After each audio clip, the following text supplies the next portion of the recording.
Bismillahirrahmanirrahim. Assalamualaikum warahmatullahi wabarakatuh. Perkenalkan, kami dari kelompok 1. Di sini saya Abdul Aziz dengan NPM 223040084. Kemudian di sini ada juga Aldi Maulana Fadilah dengan NPM 223040090. Kemudian ada Akbar Abdi Muhammad 223040129.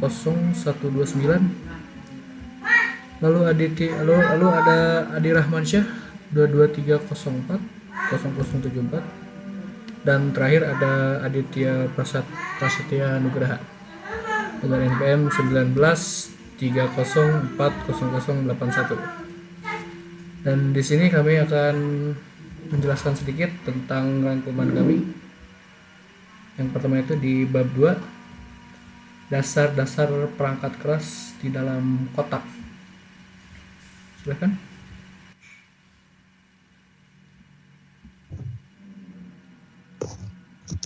Oke, di sini saya akan membacakan bagian apa yang dilakukan komputer.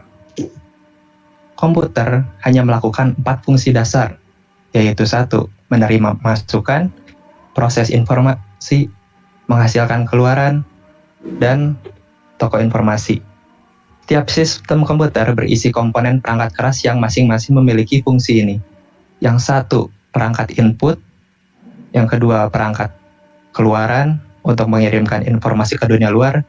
Ketiga, ada microprosesor. Keempat, ada perangkat memori atau penyimpanan. Keempat jenis komponen ini, jika digabungkan, membentuk bagian perangkat keras dari setiap komputer, dari sistem komputer. Tentu saja, sistem tidak lengkap tanpa perangkat lunak untuk memberi instruksi ke perangkat keras apa yang harus dilakukan.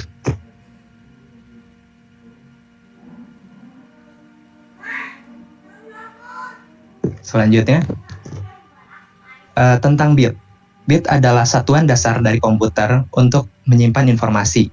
Bit merupakan singkatan dari binary digit yang merupakan digit dalam sistem bilangan biner. Bit hanya memiliki 2 nilai, yaitu 0 dan 1. Kombinasi dari beberapa bit dapat digunakan untuk menyimpan informasi lebih banyak, baik karakter, gambar, ataupun suara. Selanjutnya, bit sebagai nomor. Bit dapat digunakan sebagai nomor dalam sistem bilangan biner. Dalam sistem bilangan biner, bit hanya memiliki 2 nilai, yaitu 0 atau 1. Jika digunakan, bit dapat digunakan untuk menyimpan nomor yang lebih besar. Bit juga dapat digunakan dalam operasi aritmatika dasar, seperti penambahan, pengurangan, dalam sistem bilangan biner. Ini dapat dilakukan dengan menambah atau mengurangi nilai bit satu per satu, sama seperti dalam sistem bilangan desimal. Selanjutnya, bit sebagai kode. Komputer tidak hanya menghitung, mereka bekerja dengan semua jenis informasi terutama teks, untuk membuat kata, kalimat, dan paragraf sesuai dengan sirkuit biner saja. Pemrograman telah menyusun kode yang mewakili setiap huruf, angka dan karakter khusus sebagai string bit yang unik.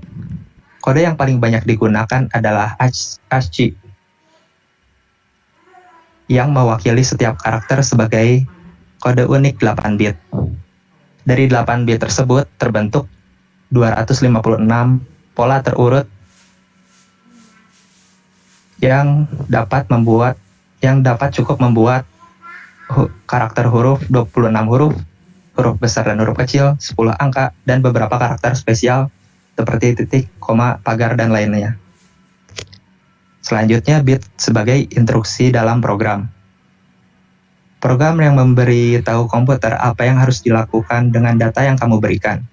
Komputer menyimpan program sebagai kumpulan bit, sama seperti menyimpan data. Instruksi program seperti karakter direpresentasikan dalam notasi biner melalui penggunaan kode. Misalnya, kode 01101010 mungkin memerintahkan komputer untuk menambah 2 angka. Kelompok bit lain, instruksi dalam program berisi kode yang memberitahu komputer di mana menemukan angka-angka itu dan di mana menyimpan hasilnya. Sekian dari saya. Saya akan melanjutkan presentasi dari Bang Adit ya.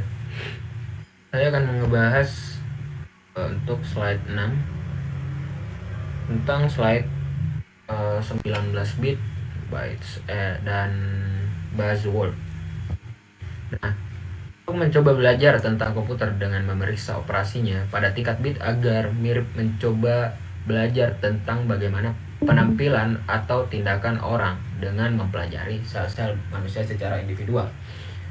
Ada terlalu banyak informasi, tapi ini bukan cara yang paling efisien untuk mencari tahu apa yang kamu perlu ketahui. Untungnya, orang dapat menggunakan komputer tanpa memikirkan bit. Sebagian besar pengguna komputer perlu memiliki setidaknya pemahaman dasar tentang istilah-istilah berikut untuk mengukur data. Nah, ini yang pertama. Byte 8 bit juga disebut sebagai oktet. Jika kamu banyak bekerja dengan kata-kata, kamu dapat menganggap byte sebagai satu karakter teks yang disandikan A is C I I. 2. Kilobyte dengan singkatan AB. Sekitar 1000 byte. Misalnya, sekitar 5 kilobyte sekitar 5 kilobyte penyimpanan diperlukan untuk menampung 5000 karakter teks. Selanjutnya megabyte atau disingkat dengan MB. Nah, ini sekitar 1000 kilobyte atau 1 juta byte. Selanjutnya gigabyte atau GB. Sekitar 1000 MB atau 1 miliar byte. Selanjutnya ada terabyte, sekitar 1 juta MB atau 1 triliun byte. Bisa disingkat dengan TB. Unit besar ini pengukuran berlaku untuk perangkat penyimpanan terbesar yang umum tersedia saat ini. Ada lagi yang terakhir, petabyte. Nah, PB ini nilai astronomi ini setara dengan 1024 terabyte atau sama dengan 1 kuadriliun byte. Meskipun tidak mungkin ada orang yang dapat menyimpan 1 PB atau PC rumahan dalam waktu dekat, ada kemungkinan di masa depan itu bisa terjadi atau dilakukan. Nah, selanjutnya untuk slide ke-7, slide 20 CPU.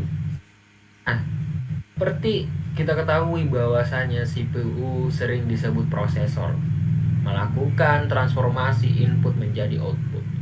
Setiap komputer memiliki setidaknya 1 CPU untuk menginterpretasikan dan mengeksekusi instruksi di masing-masing program. Untuk melakukan manipulasi data aritmatika dan logika, atau untuk berkomunikasi dengan semua bagian lain dari sistem komputer secara tidak langsung, yaitu melalui memori. Mikroprosesor modern atau CPU adalah kumpulan sirkuit elektronik yang luar biasa kompleks. Di komputer desktop, CPU ditempatkan bersama dengan chip dan komponen elektronik lainnya di motherboard. Meski ada banyak variasi desain di antara CPU ini, hanya 2 faktor penting yang perlu kita ketahui. Pertama, itu port. Apa itu port? Konektor fisik yang memungkinkan perangkat atau peripheral dihubungkan ke komputer. 2. Peripheral merupakan perangkat yang terhubung ke komputer melalui port atau bus dan digunakan untuk memasukkan, mengeluarkan, atau menyimpan data. Contohnya, mouse, keyboard, monitor, printer, scanner, dan hard drive eksternal. Singkatnya, bus adalah sebuah jalur komunikasi dalam sistem komputer yang menghubungkan berbagai komponen. Port adalah konektor fisik yang memungkinkan perangkat terhubung ke komputer, dan peripheral adalah perangkat yang terhubung ke komputer dan digunakan untuk input, output, atau menyimpan data. Kita lanjut untuk bab 3 tentang hardware basics peripherals.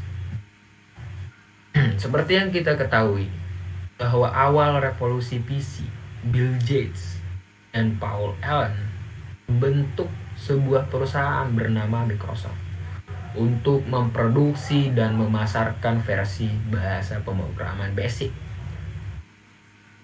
Pemrograman BASIC ini untuk komputer pribadi yang kemudian biasa disebut sebagai mikrokomputer. Microsoft BASIC dengan cepat menjadi bahasa standar yang diinstal di hampir setiap komputer mikro.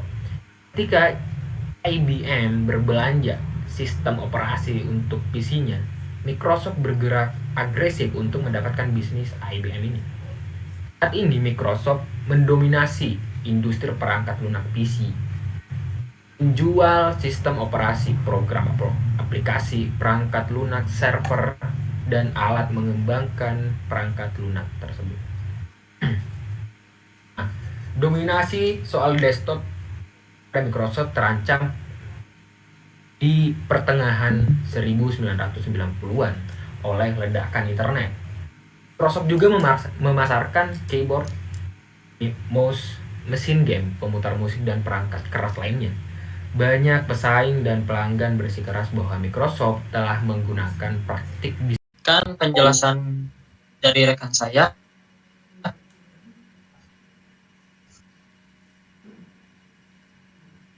Input dari orang ke prosesor komputer, dan yang hanya melihatnya disembunyikan dari menggunakan komputer yang dikatakan para profesional. Ini tidak selalu terjadi. Pengguna komputer pertama berkomunikasi sedikit demi sedikit dengan membalik skalar pada konsol besar atau mencolokkan kabel ke switchboard. Mereka harus akrab dengan cara kerja bagian dalam mesin sebelum mereka berhasil berkomunikasi dengan mereka. Sebaliknya, pengguna saat ini memiliki pilihan ratusan perangkat input yang memudahkan untuk memasukkan data dan perintah ke dalam mesin mereka. Dari perangkat input ini, yang paling familiar adalah keyboard komputer. Perangkat petunjuk pengguna komputer saat ini menggunakan keyboard sebagian besar untuk memasukkan teks dan data numerik. Kebanyakan mouse memiliki dua tombol atau lebih. Hampir tidak mungkin menemukan komputer baru saat ini yang tidak dilengkapi dengan mouse sebagai perlengkapan standar. Tetapi ada satu pengecualian, mouse tidak praktis sebagai perangkat petunjuk pada komputer laptop, karena mesin ini sering digunakan di mana tidak ada ruangan bagi mouse untuk berkeliaran di desktop.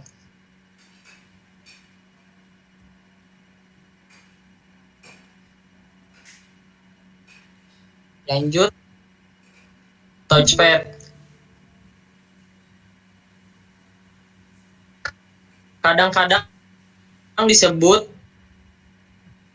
touchpad adalah panel dasar kecil yang sensitif, kecil yang berada di tengah keyboard, merespon tekanan jari dengan menggerakkan petunjuk arah di mana Anda mendorongnya. Lanjut, layar sentuh merespon saat pengguna menunjuk atau menyentuh wilayah layar yang berbeda. Perangkat input multi-touch terkadang menunjuk saat tidak cukup. Mungkin contoh paling terkenal dari perangkat multi-sentuh adalah layar iPhone atau Apple. Banyak produsen menggunakan teknologi multi-sentuh ini, trackpad, laptop, dan layar sentuh komputer.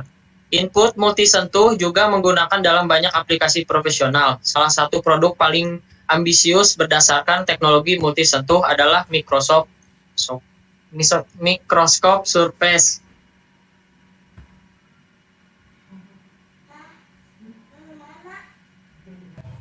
Di sini saya akan melanjutkan dari orang dengan prosesor, yaitu ada membaca tanda optik menggunakan cahaya yang dipantulkan untuk menentukan lokasi. tanda pensil pada lembar, jawaban, tes standar, dan formulir serupa. Terus ada membaca karakter. Tinta magnetik membaca angka-angka berbentuk aneh yang dicetak dengan tinta magnetik pada cek. Terus ada membaca kode batang, yaitu menggunakan cahaya untuk membaca kode produk, universal atau UPC, kode inventaris, dan kode lain yang dibuat dari pola bilah lebar variabel. Dan yang terakhir ada pembaca identifikasi frekuensi radio atau yang disebut dengan RFID, yaitu menggunakan gelombang radio untuk komunikasi dengan tag identifikasi frekuensi radio.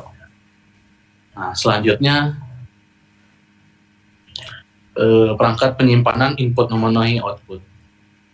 Beberapa peripheral komputer mampu melakukan fungsi input dan output. Perangkat ini mencakup tape dan disk. Drive. Nah, itu adalah perangkat penyimpanan komputer. Mereka kadang-kadang disebut sebagai perangkat penyimpanan sekunder dikarenakan memori komputer adalah penyimpanan utamanya, tidak seperti RAM yang melupakan segalanya ketika komputer dimatikan dan ROM yang tidak dapat mempelajari sesuatu yang baru. Perangkat penyimpanan memungkinkan komputer untuk merekam informasi secara semi-permanen sehingga dapat dibaca nanti oleh komputer yang sama atau komputer lain. Pita magnetik untuk tape drive, yaitu adalah perangkat penyimpanan umum di sebagian besar komputer, mainframe, dan beberapa PC juga. Selanjutnya ada tape.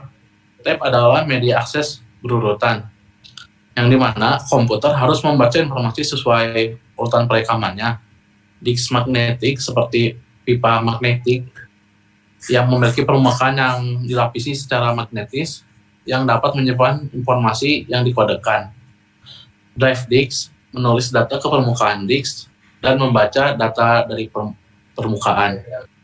Nah, hampir semua PC yaitu menyatakan hard disk sebagai perangkat penyimpanan utamanya. Penggunaan komputer lama akrab itu dengan diskset atau yang bisa disebut floppy disk, yaitu wafer plastik yang sensitif secara magnetis dalam wadah plastik. Cakram optik drive, cakram optik menggunakan yaitu sinar laser kepada magnet untuk membaca dan menulis bit data pada lapisan aluminium reflective strip. Nah, dari sini juga CD-ROM hingga BDRW ada subalfabetnya, yaitu pilihannya dalam cakram optik dan drive untuk PC saat ini. Nah, jenis drive optik ini yang tertua itu di komputer adalah drive CD-ROM. Drive CD-RW dapat membaca data dari CD-ROM, yaitu memutar musik dari CD audio dan membakar atau merekam data disk CDR dan CD-RW. Nah, sekian dari saya.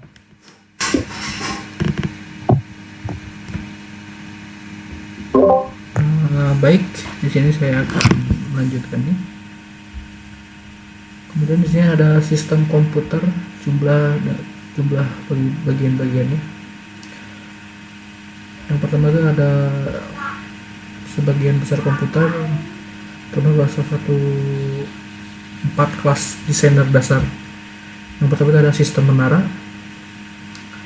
otak tinggi atau sempit dan umumnya memiliki lebih banyak slot, ekspansi, dan teluk dari desain lainnya. Kemudian ada sistem desktop, dirancang untuk duduk di bawah monitor seperti platform. Kemudian ada sistem all-in-one yang menghubungkan monitor dan unit lainnya menjadi satu housing. Kemudian ada komputer laptop yang mencakup semua komponen penting termasuk keyboard dan perangkat petunjuk dalam satu kotak ringkas. Apapun desain PC harus memungkinkan pemasang peripheral input, output, dan penyimpanan. Istilah slot dan part dan by berada.